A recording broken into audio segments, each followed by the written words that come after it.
A London-bound Air India flight crashed shortly after takeoff today in western India, and the IAEA has declared that for the first time in 20 years, Iran is not complying with its nuclear obligations.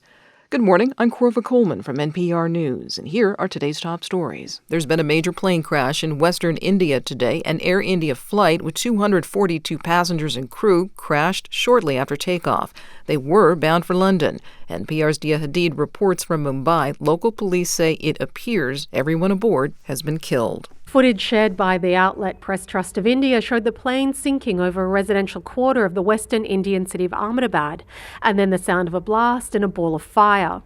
The Press Trust then shared images of medics rushing casualties on stretchers. The chairman of the group that operates Air India said in a statement that its flight, which was bound for London's Gatwick Airport, was involved in a tragic incident. The Associated Press reports that it's the first crash of this kind of aircraft, a Boeing 787 Dreamliner. Reuters said the aircraft gave a Mayday call, signalling an emergency before it crashed. The last accident involving Air India was in 2020, when more than 20 people were killed. Dia Hadid, NPR News, Mumbai. It's been quiet overnight in Los Angeles, where a second overnight curfew remains in place. The curfew is limited to 1 square mile of downtown L.A. Thousands of National Guard troops and U.S. Marines have been ordered to L.A. Speaking to a Senate panel yesterday, Defense Secretary Pete Hegseth refused to rule out the possibility that President Trump could order more U.S. military troops to even more cities. Part of it is getting ahead of a problem.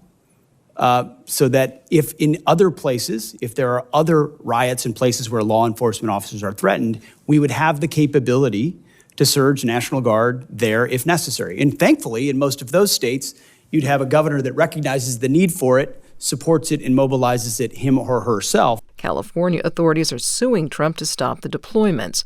Los Angeles Mayor Karen Bass says the raids and the deployments make the situation worse. When you raid Home Depots and workplaces, when you tear parents and children apart, and when you run armored caravans through our streets, you're not trying to keep anyone safe. You're trying to cause fear and panic. Protests have spread to other cities, including Las Vegas, San Antonio, and Spokane, Washington. Authorities in Spokane say more than 30 people were arrested last night during protests against federal immigration raids. Spokane Mayor Lisa Brown declared a curfew for several downtown blocks, and much of the crowd dispersed. The UN's nuclear watchdog agency has declared Iran is breaching nuclear non-proliferation agreements. NPR's Jana Raff reports Iran has responded. It says it will expand its nuclear program. Shortly after the International Atomic Energy Agency accused Iran of noncompliance Thursday, Iranian state media said the country in response would build a new uranium enrichment site in a secure location. It was the first time in almost 20 years the UN agency has accused Iran of breaching its non-proliferation obligations. Iran had signed a deal with the U.S. and other major powers 10 years ago, limiting its uranium enrichment program. But President Trump later pulled out of the accord. He said Wednesday that the U.S. would not allow Iran to develop a nuclear weapon.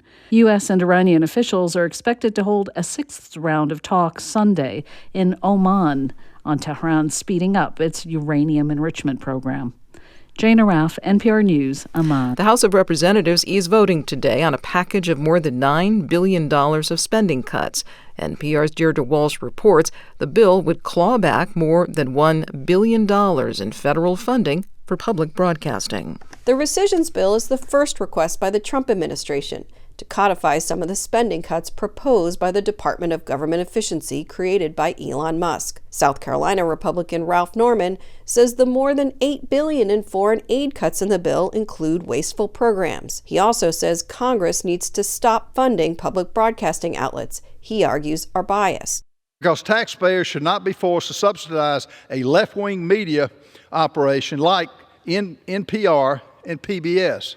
Democrats say the cuts will especially hurt rural areas without access to news and emergency alert services. If the House passes the bill, the Senate is expected to act soon. If Congress fails to approve the request, the administration must release the funding for the targeted programs. Deirdre Walsh, NPR News. The Hollywood companies Disney and Universal are suing the maker of artificial intelligence images, Midjourney. The companies allege Midjourney is using AI to steal their copyrighted libraries, and it's illegally redistributing copies of their characters. These include Darth Vader from Star Wars and Disney princesses. The co-founder of the band, the Beach Boys, has died. Songwriter and producer Brian Wilson was 82. NPR's Chloe Veltman reports Wilson took the 3-minute pop song into new dimensions and left an indelible mark on American music.